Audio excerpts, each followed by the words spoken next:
Hey guys, what's up? I meant to get this done yesterday and the day before, but meh, not that worried.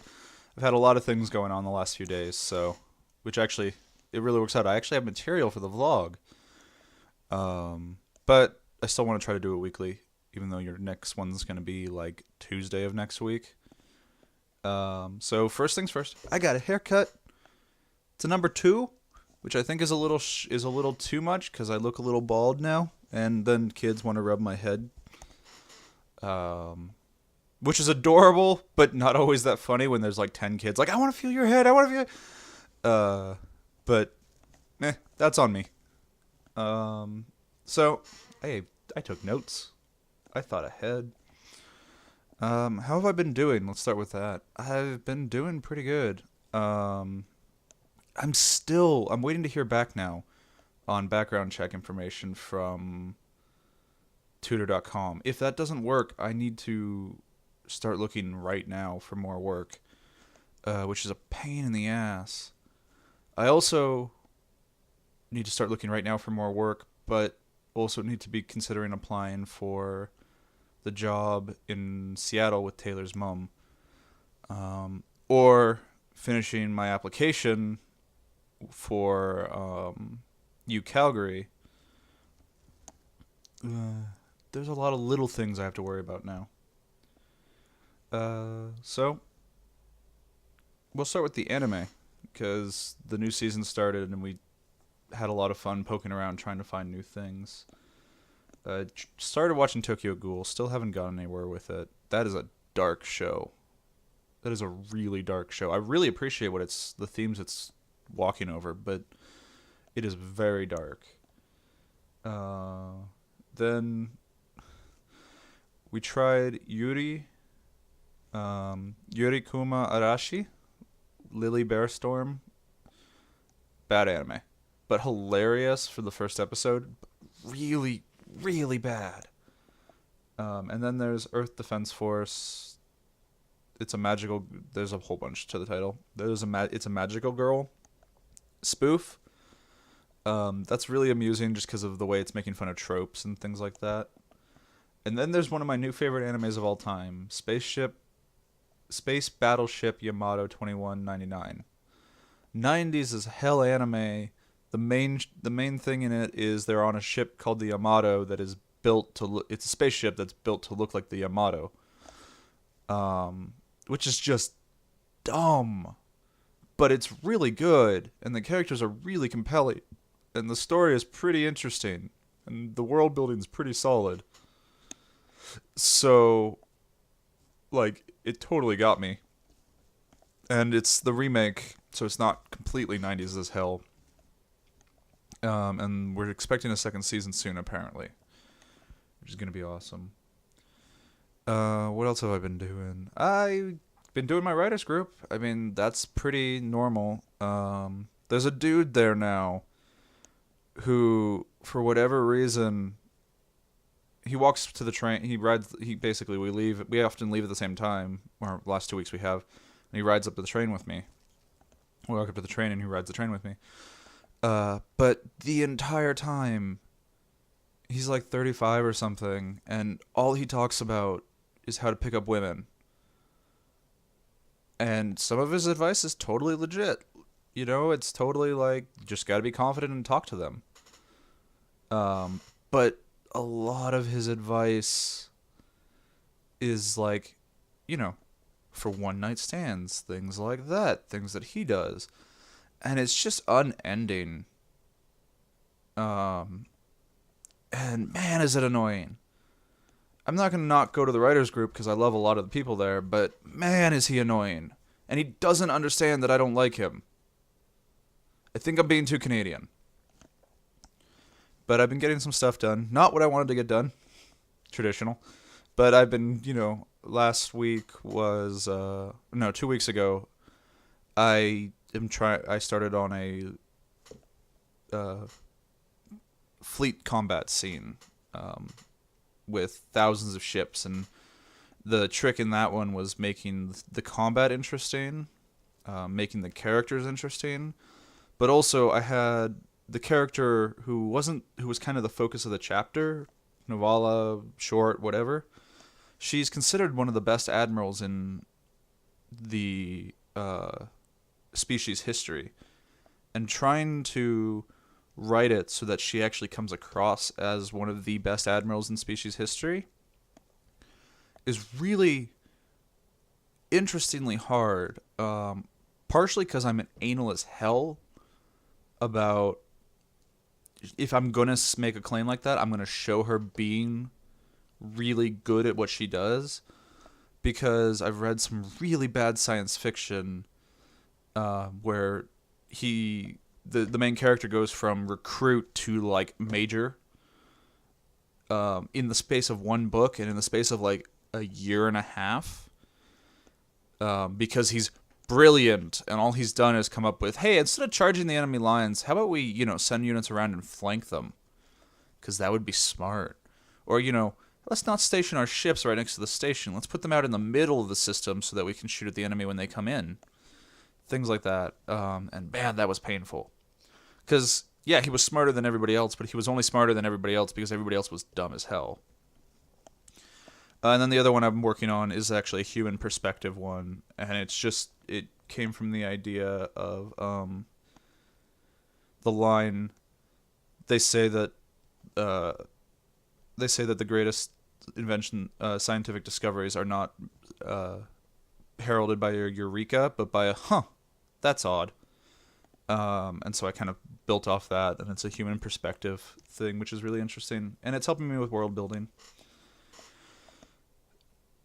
I've actually been meeting up with people for the first time ever outside of the writers group or things like that. I met up with one of the girls from the writers group who I've gotten to know. She's the Alaskan. I don't know if I'm pretty sure I mentioned her. And me and her and Victor met up and just hung out 2 Sundays ago. And then last Sunday, I ended up going down to Dickens Pub where they did the board gaming event, which I just stopped going to because I need a day to do laundry. Which reminds me I need to do laundry. And I was going to go down with Victor and meet up with some of his friends. They were some of the people I met up with way back in October. They're like his gaming friends. They do board game nights and stuff. And Victor couldn't go, and I ended up just going down and hanging out for like an hour and a half, and then I had to run back up here and run D&D, which is going amazingly. It's not actually D&D anymore. We're playing a fan-made Mass Effect RPG, so we're playing in the world of Mass Effect, which is a video game from Mom and Dad. And man, are we having fun. Like, we're having a lot of fun, and I'm really happy that the games worked out in a way that it like everybody's enjoying themselves, and I'm able to come up with plots and actual like missions and everything. And even if I can't remember something, I'm able to pull it out of my ass because I've played so many hours of the Mass Effect RPG of Mass Effect, that I almost know that world as well as my own, if not a little better, depending, because I don't have to invent everything. Which is just really impressive. And we're using the Fate system, but even that, we're not like I'm not having them fight most of the time. I'm not having them roll for dice, because this is a group of people who are really there to tell a story, not to see how lucky they are and how that determines whether they're good at combat or not.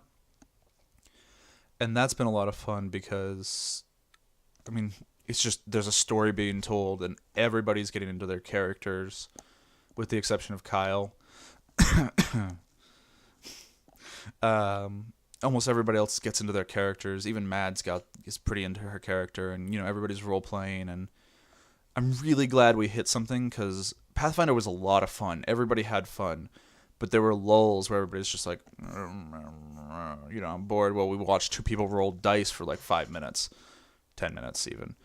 And now it's like combat's in and out. It can last a while, and scenes with different people, if they're split up, can last a little while, but everybody's laughing and engaged, and it's really good to see as a DM. And I'm really happy that it worked out, and I'm proud of everybody for being able to get into it. And I'm proud of myself because I found something for everybody to get into. Dancing's been going really well. I've hit a point where my brain is having a very hard time with cha-cha. And it's not so much the steps. The steps are easy. It's the transition into what is called sweetheart. So it's when the ladies turned around kind of here. She comes over to here. She comes back over here. Goes on out. That transition, because it has to go on the cha-cha-cha, which is the 4 and 1. It's really hard because you basically get no time, if you're not thinking ahead, to just transfer her hand to your hand and bring her across. And I know I'm making all these hand gestures and you guys can't see it very well. And I think that's kind of where my brain can't handle it, is cha-cha is so fast that like the ability to process, make decisions with every part of my body at the same time as keeping count on the music, which I'm very bad at to begin with, is hard, to say the least. Not that I think I'm, never going to get it, but it's definitely, that was the hardest thing I had to do yesterday. And the week before was a lot of fun. Both weeks, there's a girl there who's about my own age and didn't come with her boyfriend. And it's really different dancing with a girl who's about my own age compared to somebody who's more my mom's age or older. You're old, Mom. Hi. 'Cause with them, I don't care. I'm not like freaked out that I'm dancing with people who are, 4 decades older than me, 3 to 4, 5, 6 decades older than me, whatever. That doesn't bug me. And actually, it's good because it's a lot of practice because they're older and so they're more willing to focus. But it was really funny because not this week, but the week before, dancing with the girl who's my age, Adriana. I'm impressed that I remembered the name. I'm bad at names. Was everything's a little different. It's not so much, oh my god, I'm nervous I'm going to mess up, because I'm learning. I don't really care that much. It's not like it's the ball or whatever. But you notice a lot. I notice a lot more of like where you brush close with each other and moving like that. You notice where the dance is actually sexy rather than I'm dancing with somebody my mom's age. I don't care. What else? What else? What else? What else? Let me look at my notes.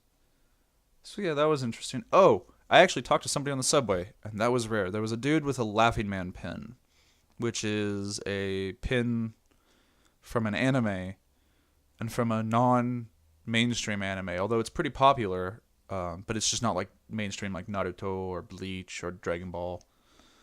It's from Ghost in the Shell, and then the Standalone Complex is the subname. But started talking to him, and that was kind of fun. I kind of want to get myself a Laughing Man pin now, because he's like, nobody's ever commented on this, because it's a really subtle, it looks just like, a pin that you're wearing for something, like some organization or something. But if you know what it is, you're like, oh my god, that's a Laughing Man pin.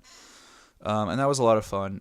And that reminds me of, with my N7 hoodie, the number of comments I get. I get people commenting on my coat, too, my Jack Harkness coat. But that's just because they think it's a badass coat, and it is a badass coat. But with my N7 hoodie, you get people who see the N7, and it's like some dude you wouldn't expect. And he's like, dude, pulls up his sleeve, and he has an N7 tattoo on his arm. And you're like, oh, wow. And it's really interesting because up here, it's a lot, I feel a lot, not unsafe. Like, geeks rule the world kind of everywhere in a lot of places. Like, I'm not, but you definitely feel a little more alone than you would in Seattle, where, well, I'm flying home for SakuraCon.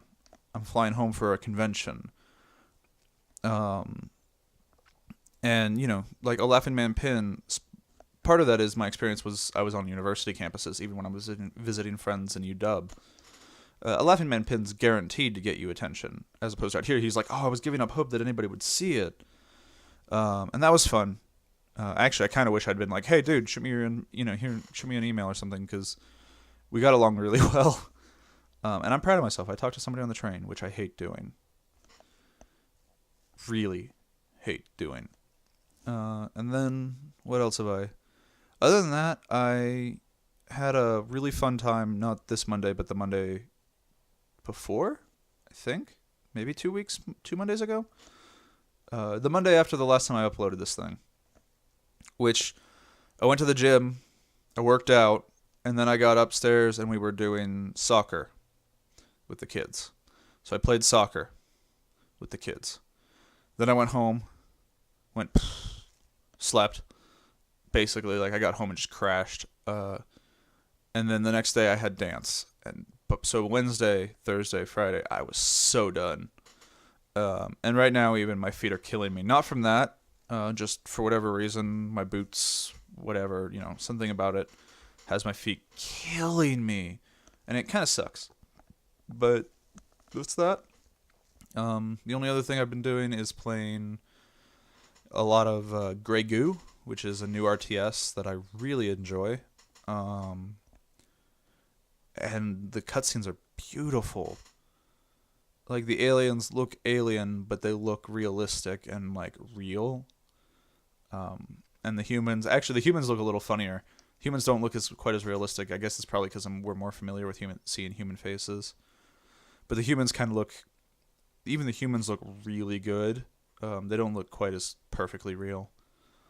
So that's where the cutscenes kind of degraded a little bit in quality. So that's been fun. That's it. And I did this all in one take, which is really interesting. So you're going to get it's one take. That's awesome for me. Yeah, that's that. Hopefully I'll be able to get the next one up on time, relatively something. We'll see if anything interesting happens. That's the last big thing.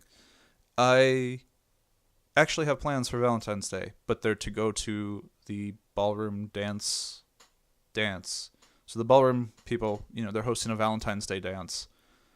And it's on Valentine's Day because Valentine's Day is on a Saturday. And I'm going to go to it because why the hell not? So that'll be interesting. That's the last little bit. Adios.